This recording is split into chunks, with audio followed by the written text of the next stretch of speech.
Actually po, ini po, ano mi po na ordinansa is ini po, kumbaga dagdag po ini na motivation po sa kabus na estudyante.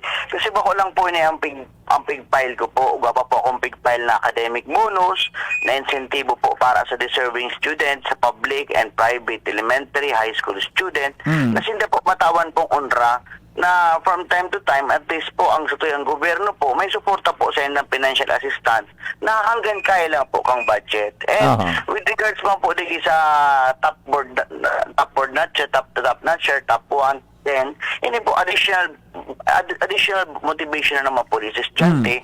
Nakita po, bigay pa yung po sa enda, nagabos ng klaseng tabang na pwede itabang na kaya kang sa tuyang syudad. Ito may tauta po. Same po ini sa Legazpi Community College po, na ini po sa tuyang man po na pagsuportahan na makaugwa na po na free college po sa pre-college school po, mga Legazpenyo. Ini po ang mga sabi tanganin kay po anta po dagdagan na pag-ugwa na po. At least dakol po silang aasahan po na suporta sa Legazpi.